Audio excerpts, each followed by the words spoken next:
চলেন আজকে আপনাদের সাথে একটু রান্না শেয়ার করি। ভালো লাগছে না, বাসায় আছি, আমারও টাইমটা ভালো কাটবে। আজকে গরুর হাড় দিয়ে ডাল দিয়ে রান্না করব। তাই একটু আগেই দেখালাম, আমি ডালটাকে আলাদা করে সেদ্ধ করে নিচ্ছি। আর এদিকে একপাশে চুলায় বসিয়ে দিয়েছি আমার বাবুর খিচুড়ি। খিচুড়িটা এখনও ভেজিটেবল দিয়েই ওর জন্য করতেছি, আর একটু বড় হলে ওর জন্য মাংস বা মাছ এগুলোও অ্যাড করে দেবো।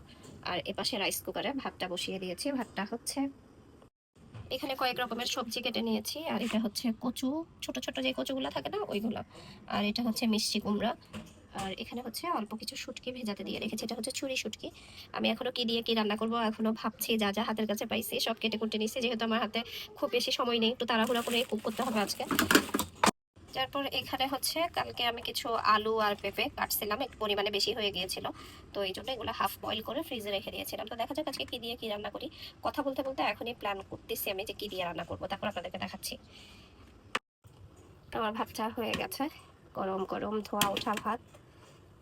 এখন আমার রান্নাটা শেষ করতে হবে।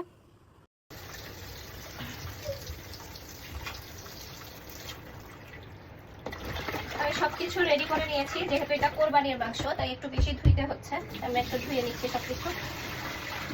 আমি কিন্তু এইভাবে কখনো রান্নার ভিডিও করিনি, সবসময় ব্যাক ক্যামেরা দিয়ে করেছি। আজকে ট্রাই করতেছি, এখনো আমি জানি না যে আমি এটা আপলোড করবো কিনা। আমার একটু সময় কাটতেছে ঠান্ডার জন্য, সময়ের যদিও অভাব আমার, কিন্তু কেন যেন ইচ্ছে হলো হঠাৎ একটু ভিডিওটা করি, তাই করতেছে। আমি কিন্তু অনেক বছর ধরেই সরিষার তেল খাই আমরা, তো আমি এখানে যতটুকু দরকার আমার, যেহেতু ডাল দিব তাই সরিষার তেলটা অন্য দিনের চাইতে একটু বেশি দিলাম। এই যে একটু করে তেল পড়ে গেছে, কারণ আমি চাচ্ছি না ভিডিওর সামনে আসতে। আজকে আরো কি কি হবে জানি না, লেটস সি। তেলটা গরম হতে থাক। এখানে হচ্ছে পেঁয়াজ কুচি কাটাই আছে। তেলটা গরম হয়ে গেছে, একটু পানি ছিল যে কারণে তেলটা একটু ছিটে আসতেছে। যাই হোক, আমি পেঁয়াজটা দিয়ে দিলাম, পেঁয়াজ কুচিটা এখানে দিয়ে দিলাম।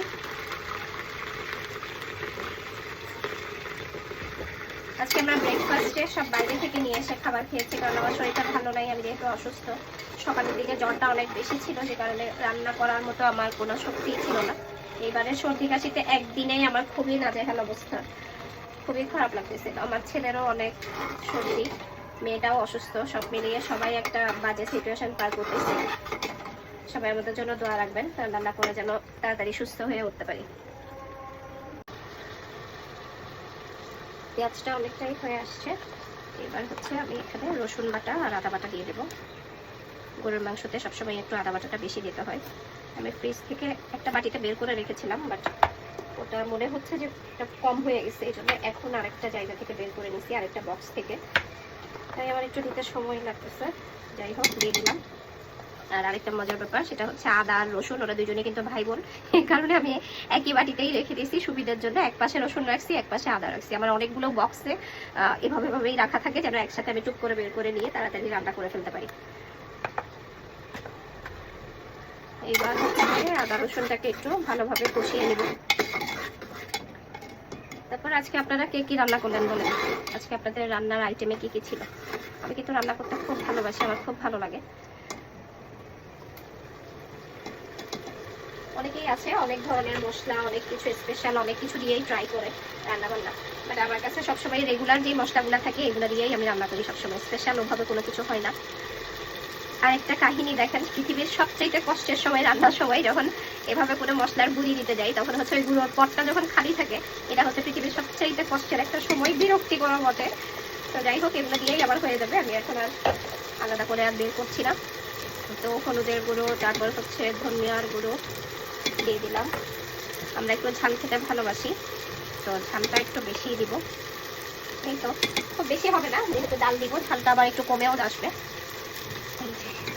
সব মশলা আমার দেয়া শেষ, এবার এগুলো ভালোভাবে কষিয়ে নিতে হবে। প্রায় সময় যখন স্ক্রল করি, রিল দেখি অথবা শর্টস ভিডিওগুলো দেখি, অনেক ধরনের রান্নার ভিডিও আসে। ভাই এমন এমন কিছু রেসিপি দিবে, দেখলে মনে হয় অনেক মজা হবে, আজকে এটা ট্রাই করতেই হবে। কমন মশলাগুলো দিয়ে কিভাবে রান্না করা যায়, কিভাবে ভালো হয় সেটা আপনারা আইডিয়া দেন, কিন্তু এমন একটা নাম বলবে যেটার মানে খুঁজে পাইতে আমাকে মানে অনেকক্ষণ চিন্তা করতে হয়, যেটা আমি কোথায় পাবো। অনেকগুলো শপে গিয়েও অনেক সময় পাওয়া যায় না, তো এই কারণে আমি খুব কম সময়ই ইউটিউব বা অন্য কোনো জায়গার রান্নাগুলো ফলো করি। আমি আপনাদেরকেও বলছি না আমার রান্না ফলো করার জন্য, আমি যাচ্ছি সময় কাটানোর জন্য, আপনাদের সাথে গল্প করতে করতে একটু রান্না করবো, এই কারণেই হচ্ছে ভিডিওটা করতেছি। জাহি কোচিং ক্লাসে গেছে, মানে আমার বড় মেয়ে, আর ছেলে পড়াশোনা করতেছে ছোটটাকে ওর বাবার সাথে নিয়ে গিয়ে বের হয়েছে জাহিকে কোচিং ক্লাস থেকে নিয়ে আসার জন্য। তা আমার হাতে এখন কিছুটা সময় আছে আপনাদের সাথে আড্ডা দিবার, তাই আড্ডা দিচ্ছি আর রান্না করতেছি। মনে হয় রান্নার সবচাইতে মেইন যে ট্রিকটা সেটা হচ্ছে আপনি মশলাটা কতটা ধৈর্যের সাথে আপনি কষাবেন, এটার উপরেই ডিপেন্ড করে হচ্ছে রান্নাটা। যতই আপনি স্পেশাল মশলা ইউজ করেন অথবা নর্মাল মশলা রেগুলার আমরা যেগুলো দিয়ে রান্না বান্না করি, যেটাই করেন আপনি যতটা সময় নিয়ে মশলাটাকে কষাবেন ততটাই ভালো হবে আপনার রান্না। আমার মশলাটা কষানো হয়ে গেছে। এটা কিভাবে বুঝবেন, এই যে তেলটা যখন উপর থেকে উঠে যাবে তখন বুঝতে হবে যে মশলা কষানোটা অলমোস্ট ডান। আমি এখন ধুয়ে রাখা গরুর মাংসের হাড়গুলো দিয়ে দিচ্ছি। তারপরে এটা আবার মশলা দিয়ে কিছুক্ষণ কষিয়ে নিব। হাড়গুলোর সাইজটা দেখলে আমার নিজেরই হাসি পাচ্ছে, মানে কোরবানির সময় আসলে তাড়াহুড়ো করে যেভাবে ওরা কেটে দেয় কসাইরা, এরপর এগুলো প্রসেস করা মানে আমরা যারা দূরে থাকি তাদের জন্য অনেক টাফ, কারণ হাড়গুলো তো আসলে কাটা যায় না অত সহজে। যাই হোক, হয়ে যাবে। আর একটু ভালোভাবে কষিয়ে নিচ্ছি। এবার হালকা একটু পানি দিয়ে দেবো যেন নিচে লেগে না যায়।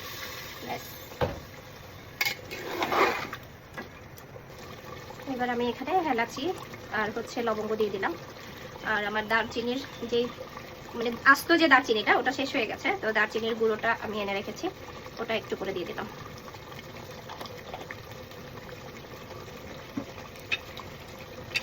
এইবার কিছুক্ষণের জন্য এভাবেই রেখে দেবো। আমি ঢাকনাটা কিন্তু এখন লাগিয়ে দিব না, কিছুক্ষণের জন্য এভাবে একটু বয়েল হতে দেবো।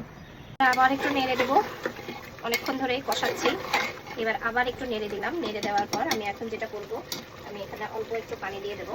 যেহেতু হাড় অনেক বেশি শক্ত থাকে তো আমি এটা আলাদা করেই হচ্ছে সেদ্ধ করে নেব। এইটুকু পানিতে হবে না, আমাকে আরেকটু পানি অ্যাড করতে হবে। আমি এখানে আরেকটু পানি দিব আর পরিমাণ মতো লবণ, এটা যার যার আন্দাজের উপরেই ডিপেন্ড করে। আমি যদিও কোনো কিছুরই পরিমাণ আপনাদেরকে বলিনি, আমি বারবারই যেটা বললাম যে আমি এখানে রান্না শেখাতে আসিনি, গল্প করতে আসছি। রান্না করতে করতে আপনাদের সাথে গল্প করতেই আসছি।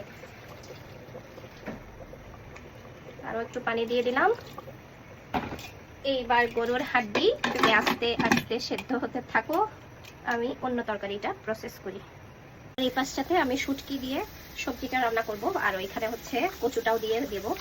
তো শুটকিটাকে অনেক ভালোভাবে ধুয়ে নিয়েছি ঠান্ডা পানি দিয়ে। তো এখন একটু পানি গরম করছি, আবার গরম পানি দিয়ে এটা একবার ধুয়ে নেব। শুটকি হচ্ছে এমন একটা জিনিস আপনি যতই ধুবেন ততই ময়লা বের হতে থাকবে, তো আপনার এটা একটু হালকা গরম পানি দিয়ে ধুয়ে নিতে হবে। আমি এখন হচ্ছে গরম পানি দিয়ে এটা একটু ধুয়ে নিচ্ছি শুটকিটা। আর ওই পাশে হচ্ছে প্রেসার কুকারে শীষ বাজতেছে। এই শীষটা বাজলেই আমার মনে হয় সিটি বাজায়। সিটি বাজায়, দেখেন কি হয়েছে, দেখেন। আই খোদা, কাজ বাড়ছে আমার। বলছিলাম আজকে কি কি হবে, আগেই বলছিলাম আমাকে দিয়ে রান্না বান্নার কোনো রেসিপির ভিডিও করা হবে কিনা জানি না। যাই হোক, আমি হচ্ছে এখন সবজি তরকারিটা দিয়ে দিচ্ছি। মশলার বয়াম টয়াম ফেলে অবস্থা খারাপ। আমি তেলটা যে একটা আলাদা বোতলে ঢেলে নিব সেটাও করিনি, কারণ আমার সমস্যা হয় না, আমি এটুকু তো দিতে পারি। তো তেলটা একটু গরম হলেই আমি হচ্ছে এখানে পেঁয়াজ কুচিটা দিয়ে দেবো। তেলটা গরম হয়ে গেছে, এবার পেঁয়াজ কুচিটা দিয়ে দিলাম। সরিষার তেলে কিন্তু এভাবে ফেনা হয়ে যায় রান্না করার সময়, তবে আমরা যে সরিষার তেলটা খাই অনেকেই সরিষার তেল খেতে চায় না, কারণ মনে হয় রান্নার পরে সরিষার তেলের যে একটা স্মেল থাকে এটা অনেকেই ভাবে যে এই স্মেলটা হয়তো থেকে যাবে, এই কারণে অনেকেই খেতে চায় না।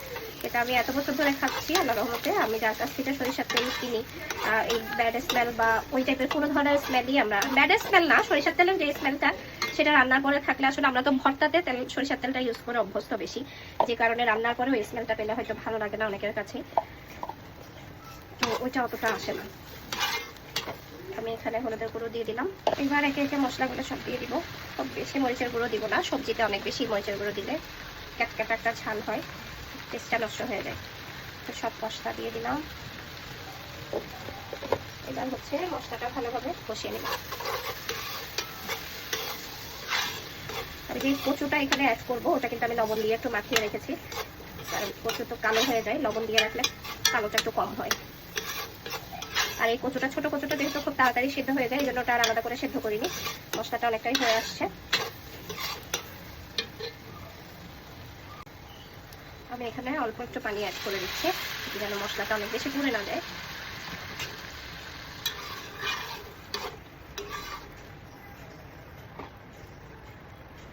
তারপর এখানে একটু সবজিটা দিয়ে দেবো। শুটকিটা আমি পরে দেবো, শুটকি যেহেতু ভেঙে যাবে এই জন্য সবজিটা সেদ্ধ হতে যেহেতু একটু সময় লাগবে, তাই শুটকিটা আমি আরও পরে দেবো। যেহেতু এটা গরম পানি দিয়েও ধুয়ে নিয়েছি, অনেকটাই নরম হয়ে গেছে। আমি এখানে সবজিটা অ্যাড করে দিচ্ছি। আমার ছেলে রান্না করতেছে, খুব বেশি সময় আমার নষ্ট করা যাবে না, তাড়াতাড়ি রান্না শেষ করতে হবে। আমি ভাবছিলাম এখানে ছোট আলু দেবো, কিন্তু যেহেতু কচু দিব তাই আর আলুটা দিলাম। একটু সেদ্ধ হওয়ার পর আমি এবার এখানে একে একে সব অ্যাড করে দেবো। শুটকিটাও দিয়ে দিচ্ছি।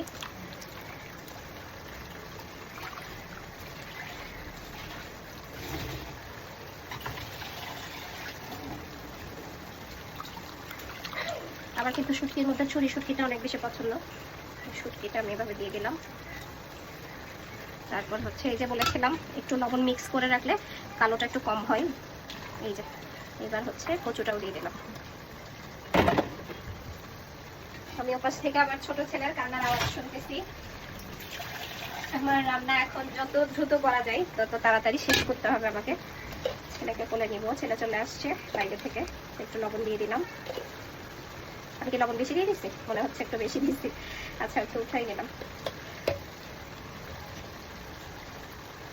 তারপর আবার একটু নেড়ে দিব হালকা, যেহেতু শুটকিটা যেন ভেঙে না যায় এই কারণে একটু আস্তে আস্তে নেড়ে দিলাম।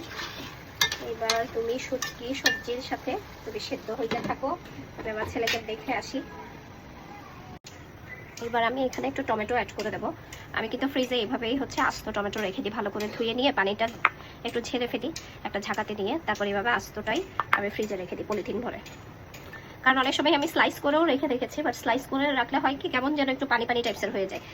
এভাবে যখন রাখবেন তখন একদম ফ্রেশ টমেটো যেরকম অনেকটাই ওরকমই, 100% দেওয়া হবে না, বাট 80% হচ্ছে ওরকমই। কিন্তু এটা অনেক বেশি পানিতে ভেজানো যাবে না, অল্প একটু পানিতে ভিজিয়ে নিয়ে তারপর কেটে ফেলতে হবে।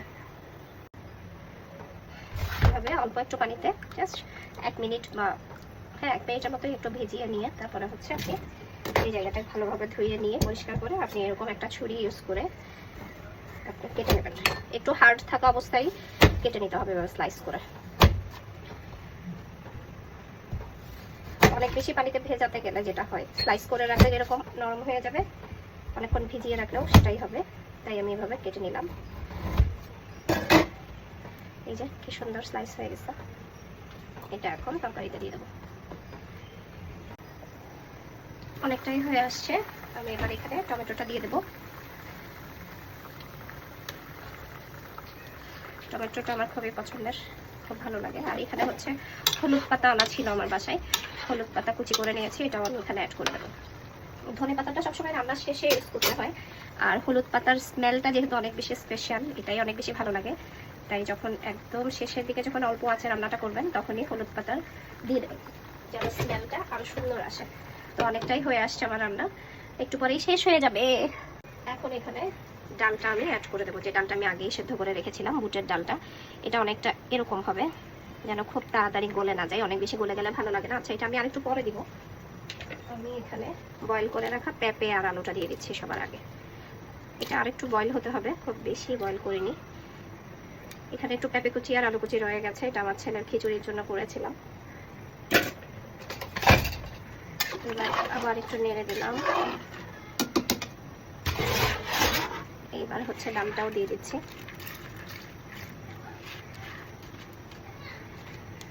ব্যাস রান্না বান্না শেষ, রেডিও বাংলাদেশ। এবার খাওয়ার পালা হবে একটু পরে, আর একটু পরেই হচ্ছে সব রেডি হয়ে যাবে, তখন আপনাদের ফাইনাল লুকটা দেখাবো। এখন আপাততর জন্য খোদা হাফেজ। আমি এবার আর ঢাকনাটা লাগাবো না, যেহেতু হাড়টা আমি আলাদাভাবে সেদ্ধ করে নিয়েছি। ডালটাও হাফ বয়েল আর হচ্ছে আলু আর পেঁপেটাও হাফ বয়েল করা, তো এটা দিলে অনেক বেশি নরম হয়ে যাবে। আমি চাচ্ছি না অনেক বেশি নরম হোক, এটা বয়েল হতে থাক, আমি আমার ছেলেকে একটু খিচুড়ি খাইয়ে আসতেছি। ফাইনালি রান্না শেষ, এই হচ্ছে শুটকির তরকারিটা। এই তো রান্না শেষ, এখন আমরা খেতে বসবো। এটা হচ্ছে শুটকির তরকারি, আর এটা হচ্ছে ফালংজি থেকে ভর্তা নিয়ে আসছি, এই ভর্তাটা দিয়ে খাবো। খেতে বসলাম, আমি হচ্ছে ভর্তাটা দিয়েই আগে খাবো। এখানে একটু লেবুর রস দিয়ে দিচ্ছি। কি হলো জোহান, কান্না করছো কেন? তুমি তো খেয়েছো, এবার আম্মু একটু খাই। বুঝছে নাকি আমার ছেলে? মাশাআল্লাহ চুপ হয়ে গেছে। ও মা, হয় নাই। পা কপ খাওয়া শেষ করতে হবে। জোহান এদিকে যুদ্ধ করতেছে। জোহান বাবা পানির বোতলটাকে নিয়ে দাও। তরকারিটা অনেক মজা হয়েছে আলহামদুলিল্লাহ। নিজের রান্না নিজেই বলতেছে, মজা হতে মজাই বলবো না কেন, 100 বার বলবো। কেউ যখন প্রশংসা করে না তখন নিজেই প্রশংসা করুন। এখন এটা খাচ্ছি, এটাতে একটু লবণ কম হয়েছে। বলো কেমন হয়েছে? মজা হয়েছে অনেক। কোনটা বেশি? এটা কিন্তু এটা আমি এখনো জানি না এটা গরু নাকি ছাগল।